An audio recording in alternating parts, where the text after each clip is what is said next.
Kawawa ang Pilipino eh. Isang puser at mapabigyan lang niya 5, 6, 7 o palagay natin 15 persons buying Cebu every day. How much is the pay now? Minimum wage 400, 350, yung iba 500. Pag uwi nila, di ba Cebu? Ano lang yan eh, damayan lang eh. Pag ito na-contaminate, maghanap talaga ito ng isang partner para mapabilihin niya yung konsumo niya, charge niya dito. So ito naman, magpabilihan kasi yung kikitain niya, libre na, ito naman tatamaan. So maghanap na naman ito ng ibang bata. May nakita na naman po tayong video, no? Tungkol to kay PRRD. Ito mga idol, ito yung pamumuno po ni PRRD noon nung panahon ng kanyang administrasyon. Ito mga idol, lagi itong inaano ng mga ano ngayon eh, yung mga kritiko ngayon eh, itong mga kalaban sa politiko eh. Ito ang ginigiit nila palagi kay Tatay Digong, itong war on drugs noon. Ito mga idol, napakaganda pong mensahe at pahayag po ni PRRD dito dahil lahat ng mga sinasabi po ni PRRD, totoo naman talaga. At ramdam po natin ito mga idol, itong sinasabi niya tungkol to sa droga, kung ikaw ay apektado nito. Ito mga idol, tignan natin yan ha. Ayan, ayan. Police Department who are into drugs, pati customs lumulusot. Kaya sabi ko, ang akala ko, ang kalaban ko, itong mga NPA, madurugista, putang,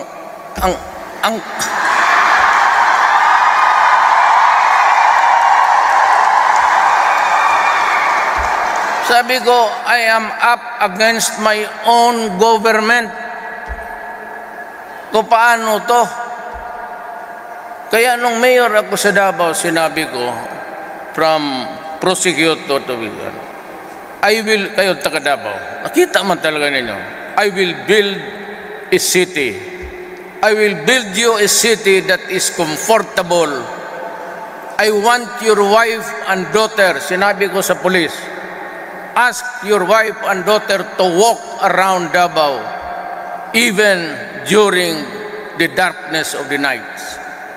If they go home unmolested, if they come home safe and sound, if they come home happy from where they were, using the streets of Davao City, that is the environment that I want for my city.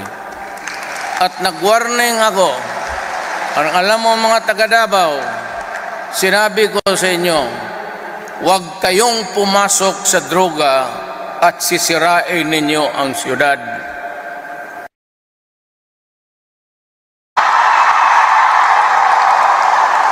Di nung na-presidente ako, gano'n rin ang sinabi ko. Sabi ko, huwag mong gawain yan sa bayan ko. Mahal ko ang bayan ko, baski ganito lang ako. I love the Philippines. Sabi ko nga doon sa kampanya, I love the people of the Philippines. Kadugo ko yan eh. Sabi ko, huwag kayo dito, lalo na kayong mga foreigners.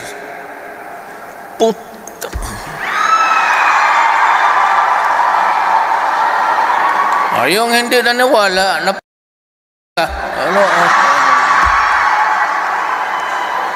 you know, I cannot understand itong human rights instigated by America, pati itong bleeding hearts ng Europe, itong mga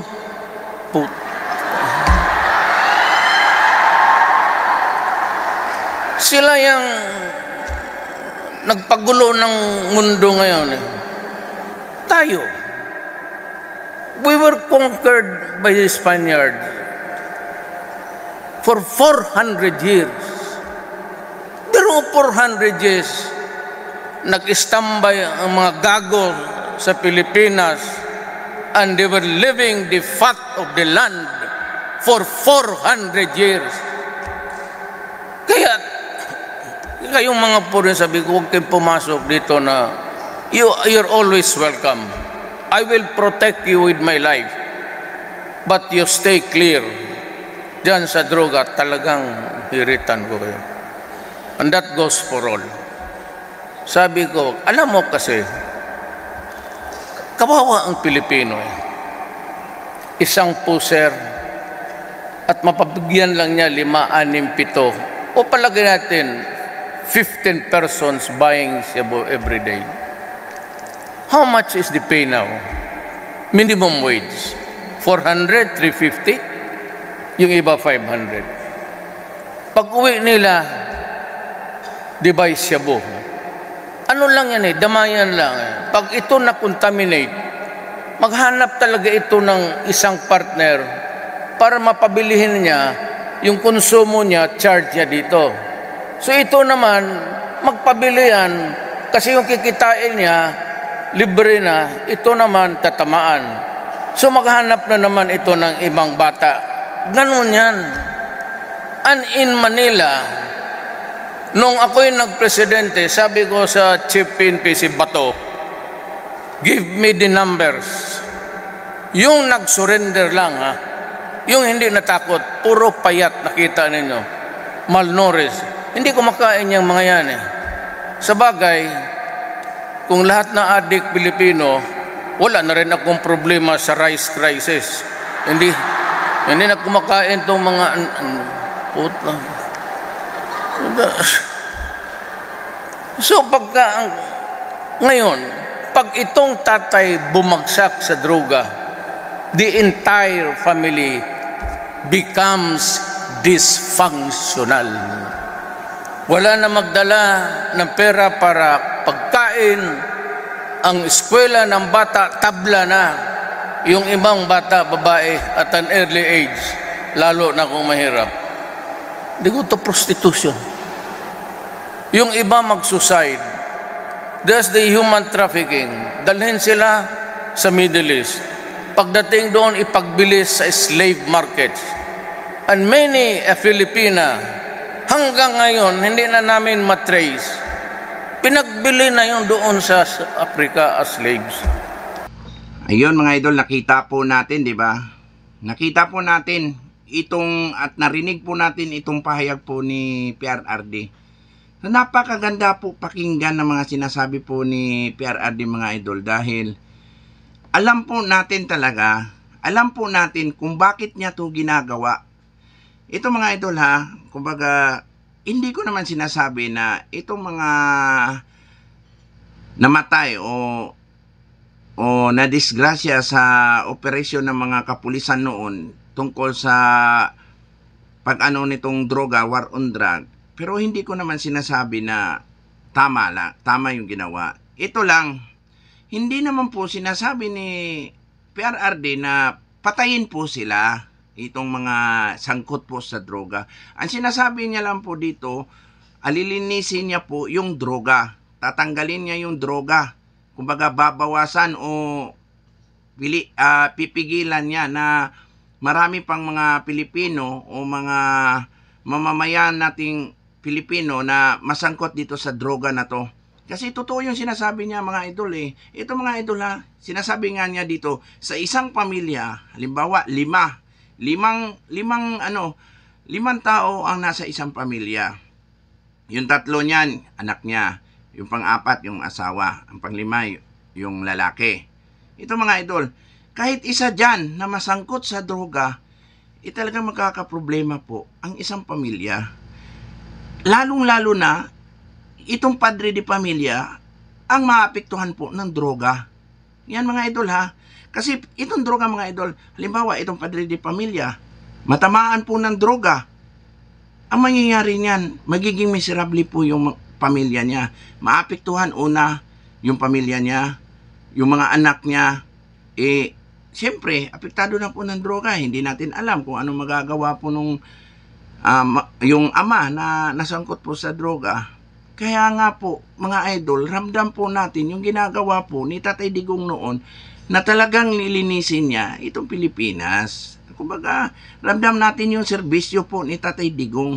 Ang inaano ko lang dito, bakit lahat ng mga halos ng kritiko o mga kalaban sa politika, ito yung inaano sa kanya, ibinabato itong human rights na sinasabi. So wala naman po tayong ebidensya na si PRRD po yung may utos na patayin yan. Siyempre, operasyon po yan ng mga kapulisan eh. Di ba?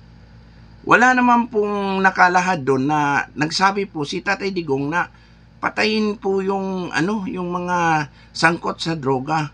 Napakaganda po ng adhikain ng ating dating Pangulong PRRD noon para sa ating bayan. Pero ano bang nangyari ngayon? Halos lahat ng mga nakaupo sa gobyerno ngayon, siya po yung binabanatan. Lahat ng mga kakampi niya halos noon nawala. Kitang-kita naman natin kung ano po yung ginagawa ng administrasyon ngayon eh. Ramdam po natin na wala pong pinagbago at wala pong nangyari sa Pilipinas ngayon. Tignan po natin yung mga trabahong ginagawa po ni PRRD noon. Ang ganda-ganda ng mga nangyari po sa paligid ng Pilipinas. Ngayon, tignan natin, balikan natin kung ano na nangyari. Wala, bumalik na naman po sa dati, lalong-lalo na po yung droga. Grabe, yung droga kahit saan sulok po dito sa Pilipinas, bumalik na po. Halos nagbebenta na lang po sila sa labas. Hindi na po sila natatakot na magbenta po ng droga. Kaya nakakaawa po yung mga Pilipino. Nakakaawa po kasi kahit hindi po sangkot sa droga yung isang pamilya na yan, kung sila po yung mabiktima na gumagamit po ng droga, nakakaawa. Di ba? Hindi ko naman sinasabi na itong gumagamit dito, itong mga gumagamit na to, itong mga sangkot dito, kumbaga, patayin o ano. Hindi ko naman sinasabing gano'n eh. Ang sinasabi ko lang, napakaganda po ng plano ni PRRD noon sa Pilipinas.